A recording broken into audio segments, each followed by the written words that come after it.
इस प्रचार के दौरान एक सबसे बढ़िया बात यह हुई कि सारे देश के सामने प्रधानमंत्री श्री नरेंद्र मोदी जी ने यह कबूल किया कि उनके पास मेरे खिलाफ रत्ती भर भी सबूत नहीं है।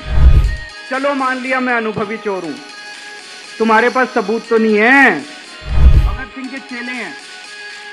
भगत सिंह देश को बचाने के लिए, देश को आजाद कराने के लिए जेल गए थे। भगत सिंह देश को आजाद कराने के लिए फांसी पे चढ़े थे। हम देश को बचाने के लिए जेल जा रहे हैं। इस प्रचार के दौरान एक सबसे बढ़िया बात यह हुई कि सारे देश के सामने प्रधानमंत्री श्री नरेंद्र मोदी जी ने यह कबूल किया कि उनके पास मेरे खिलाफ रत्ती भर भी सबूत नहीं है। हम कहते थे ना, जब भी हमसे पूछा जाता था कि भाई ये कह रहे हैं 100 करोड़ रिश्वत ली, 100 करोड़ रिश्वत ली, वो 100 करोड़ कहां गया? 500 से ज्यादा जगह तुमने रेड मार ली, कहीं चवन्नी मिली हो, अठन्नी मिली हो, 1 रुपया मिला हो, कहीं हमने खर्च किया हो, कहीं कैश पड़ा हो, कहीं लॉकर में मिला हो, कहीं स्विस बैंक में मिला, कहीं चवन्नी नहीं मिली तो पैसा कहां गया?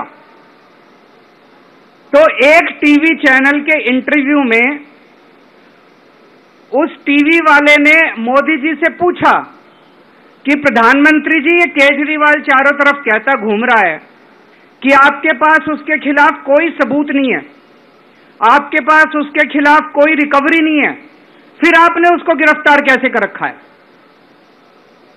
पता है प्रधानमंत्री जी ने क्या कहा?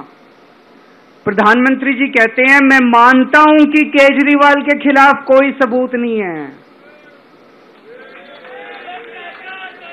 मैं मानता हूं कि केजरीवाल के खिलाफ कोई रिकवरी नहीं है, क्योंकि केजरीवाल अनुभवी चोर है। चलो मान लिया मैं अनुभवी चोर हूं, तुम्हारे पास सबूत तो नहीं है, तुम्हारे पास रिकवरी तो नहीं है, तो यूं ही डाल दिया मेरे को जेल में, बिना सबूत के डाल दिया मेरे को जेल में, बिना रिकवरी के डाल दिया जेल में।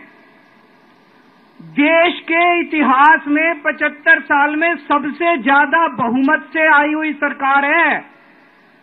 एक बार 70 में से 67 सीट, दूसरी बार 70 में से 62 सीट, 55% से ज्यादा वोट शेयर।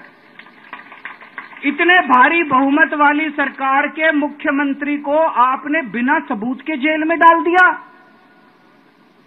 यही तो तानाशाही है कि जिसका मन करेगा मैं उसी को जेल में डाल दूंगा, जिसका मन करेगा उसी को जेल में डाल दूंगा। और पूरे देश को मैसेज दे दिया कि अगर मैंने केजरीवाल को फर्जी केस में जेल में डाल दिया तो तुम्हारी तो औकात ही क्या है, किसी को भी पकड़ के जेल में डाल दूंगा।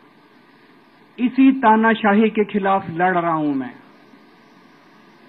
और इस किस्म की तानाशाही अपने देश को बर्दाश्त नहीं है।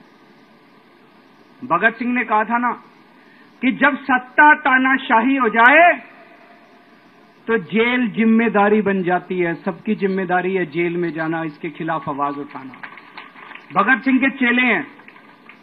भगत सिंह देश को बचाने के लिए, देश को आजाद कराने के लिए जेल गए थे। भगत सिंह देश को आजाद कराने के लिए फांसी पे चढ़े थे।